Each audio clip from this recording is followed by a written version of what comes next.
Groupe islamique armé et libéré parce que toute la Kabylie s'était mobilisée. Bonsoir Lounès Matoub. Bonsoir Anne Sinclair. On va venir à votre livre, mais tout le monde a en tête, d'abord, si vous me le permettez, l'épisode de l'Airbus d'Air France détourné en cette fin d'année 94.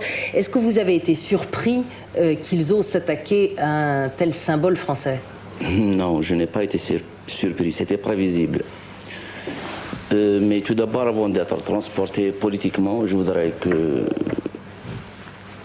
je dise, que j'explique aux téléspectateurs que je suis transporté dans une sphère que je n'ai pas choisie. Oui, vous êtes représentant de la culture berbère. C'est au nom de la défense de cette culture berbère que vous avez été plus que maltraité, puisque vous avez reçu des balles dans la peau en 88 du gouvernement de l'époque, que vous avez été donc par tous les gouvernements ou par toutes les forces politiques en Algérie très maltraité, c'est moins qu'on puisse dire. Donc je voudrais expliquer que être berbère dans notre pays,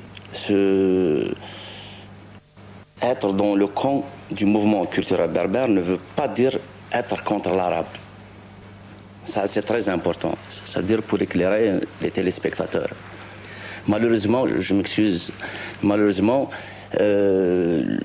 toutes les facettes du pouvoir qui se sont succédées et qui se sont réclamées de proclamer ou revendiquer de l'arabo-islamisme ont montré un ostracisme sévère à l'égard de cette culture ancestrale. Et c'est pour ça que vous avez été victime plusieurs fois. Je reviens à cet épisode de l'avion. Ouais. Comment est-ce que vous avez vécu cela? Parce que vous savez, vous, ce que c'est qu'être otage. C'est terrible, c'est angoissant, c'est innommable. Je ne trouve pas les mots pour qualifier cet acte odieux, cet acte fasciste. Cette semaine, deux journalistes algériens ont été assassinés. On a vécu aussi l'assassinat des pères blancs, ces prêtres catholiques, auxquels vous rendez hommage d'ailleurs dans votre livre en disant que c'est le seul bon souvenir que vous avez de l'école. Exact. C'était ces pères blancs. D'ailleurs, le père Dekers qui a été assassiné en Algérie, je le connaissais personnellement. C'était des gens qui m'avaient ouvert les yeux, surtout pour ce combat identitaire. À aucun moment, ces pères blancs ne m'ont enseigné autre chose qu'à être moi-même. Donc j'ai été révolté, j'étais dans tous mes états quand j'ai appris cet acte barbare à l'encontre de ces pères blancs. Donc ces forces du mal sont à craindre même dans l'avenir. Parce qu'il n'est pas exclu que les intégristes ne frapperont pas en France, ailleurs, parce que je les ai entendus fomenter, parler dans les casemates. Vous prenez les menaces au sérieux du GIA? La preuve est là. Je crois que les otages, le détournement de l'Airbus d'Air France est là pour confirmer ce que je dis. Alors vous racontez dans ce livre, Rebelle, votre enlèvement et particulièrement le trajet en voiture après qu'il vous ait enlevé, où on vous a dit « Toi, tu es l'ennemi de Dieu ». Ça donne une coloration très particulière de ce que c'est que ce combat. C'est au nom d'un certain fanatisme religieux. Oui, c'est ce qui fait peur, c'est ce qui est à craindre dans le futur aussi. J'avais peur, en Sinclair, j'avais peur. Quand ils m'avaient enlevé, et quand je me suis remémoré tous mes compagnons, les gens que j'ai connus, qu'on avait enterrés, ils n'avaient peut-être pas sans prétention aucune fait peut-être le 1/10 ou le 1/100 de ce que j'ai fait à l'encontre de ces gens. Donc j'étais mort dès la minute même où on m'avait enlevé, je me suis considéré mort, j'étais mort. À votre avis, pourquoi ils vous ont libéré? J'ai joué le jeu avec eux, j'ai prié, j'ai appris 2 sourates, j'ai essayé de copier leurs gestes, mais ce n'était pas ça qui m'a sauvé, parce que j'étais coupé du reste du monde. Je savais pas qu'est-ce qui se passait à l'extérieur. Vous ne saviez pas la mobilisation qu'il y avait pour vous exact. En toute la Kabylie notamment. Exact. Mais quand je suis sorti, quand j'étais libéré, et que j'ai vu cette formidable solidarité, c'est là que j'ai compris que ces gens-là ne sont pas aussi invulnérables qu'ils le prétendent. Qu'est-ce qui peut les toucher? Quelque part, ils sont vulnérables. Ils avaient peur. Parce que leur but, c'était de s'accaparer la Kabylie. Parce que la Kabylie, de tout temps, a été le fief de la résistance. Aujourd'hui, beaucoup de gens disent qu'est-ce que c'est que cette résistance? Alors que la résistance, c'est une légitime défense. On ne lance pas des assauts, on subit des assauts. Alors, leur but, c'était de faire tomber cette palissade qui est la Kabylie. Et en travers moi, en travers peut-être ma popularité, ils ont voulu peut-être m'envoyer, peut-être les aider dans leur triste dessein. C'est vrai que j'ai joué le jeu, je leur ai dit que je vais vous aider, je ferai ça, parce que c'était ma tête qui était en jeu. Aujourd'hui, vous êtes retourné en Algérie depuis votre libération, ou vous êtes tellement condamné à mort là-bas que c'est invivable, enfin, pour vous? Elle me manque beaucoup la Kabylie, surtout l'Algérie dans sa profondeur. Je ne suis pas reparti parce que là je travaille. Il y a le livre dont vous venez de parler, il y a aussi mes spectacles.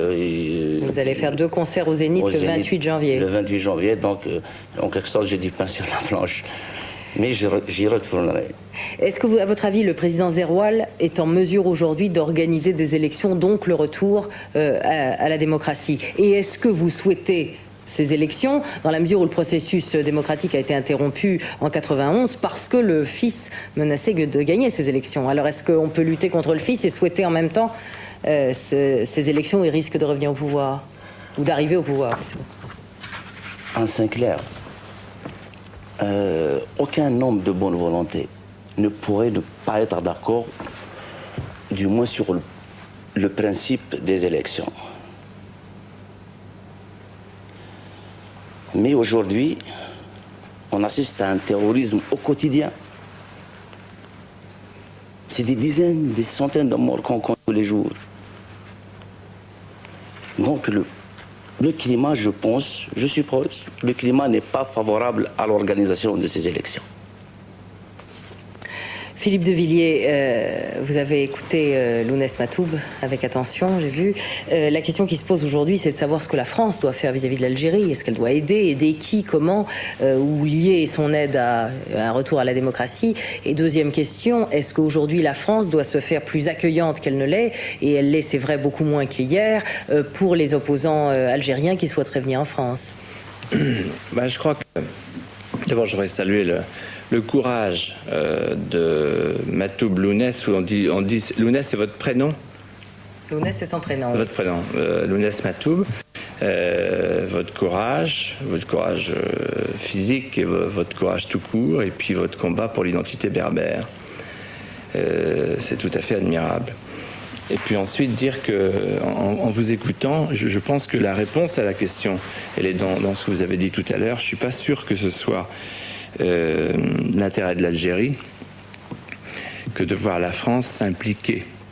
Je suis même certain du contraire. Moi, je pense qu'aujourd'hui, la France doit considérer l'Algérie comme un État indépendant, mais ne pas s'impliquer en choisissant l'une des factions en présence, d'une part pour ne pas importer chez nous cette guerre civile, et d'autre part parce que ce que veut le fils aujourd'hui, et je crois que vous l'avez dit récemment dans une interview, c'est pouvoir se débarrasser de ses adversaires en les envoyant dans toutes les bases arrières européennes. Et je voudrais que vous confirmiez devant les téléspectateurs français ce que vous avez dit dans une interview récente à un grand hebdomadaire français, en disant qu'un de vos geôliers, que vous avez reconnu, vous a dit avoir été contacté dans une mosquée de la banlieue parisienne, et que par ailleurs, les autres geôliers vous avez dit, nous, de toute façon, on va d'abord faire de l'Algérie une république islamique, puis du Maroc, puis la Tunisie, puis la France. Ça veut dire que la France est en train de devenir une des bases arrières. Excusez-moi, mais là, vous n'avez pas répondu à la question d'Anne Sinclair. Essayez de répondre d'abord à la question d'Anne Sinclair concernant le sort des démocrates qui veulent se réfugier en France Mais avant de me poser cette question... J'ai répondu, mais je vais répéter. Non, je suis désolé. Alors, rapidement, Philippe de Villiers, vous répondez alors sur, en effet, la question que je vous ai posée sur est-ce qu'aujourd'hui on devrait aider plus qu'on ne le fait et alors, j'ai dit, on le fait. La France ne doit pas s'impliquer. Ça veut dire que le fait d'envoyer, par exemple, 6 milliards de francs par an à la caste militaire répressive d'Alger, pour moi, c'est de l'argent inutile et dangereux dont on ne connaît pas l'utilisation parfaitement. On aurait dû le faire depuis longtemps d'ailleurs. Parce que en s'exposant ainsi, on s'expose à être la cible, on l'a bien vu avec l'affaire de l'Airbus, on s'expose à être la cible. Nous, notre territoire... Je demanderais simplement... Et en toute honnêteté, de demander à la France de ne pas servir de base arrière office aux intégristes, excusez-moi, et de penser quand même au sort des démocrates, parce que les frontières sont aujourd'hui fermées, et ces démocrates sont la proie privilégiée du pouvoir, d'un pouvoir corrompu, et des intégristes. Donc je crois que ça c'est très très important. Quant à souligner, vous savez, les extrêmes, ils se rejoignent d'une manière ou d'une autre. Ça me rappelle, je vous renvoie à un journal de l'extrême droite française qui s'appelait, je crois, Minute, qui disait « Aucune voix ne doit manquer au fils ». C'était en 1991. Pour être très complet, le droit d'asile est un droit sacré. C'est un droit individuel, régalien, accordé par l'État à des gens qui sont persécutés. C'est clair. La France ne faillira pas à sa tradition. En revanche, là, ce dont on parle, ce serait d'un exode massif de toute une population.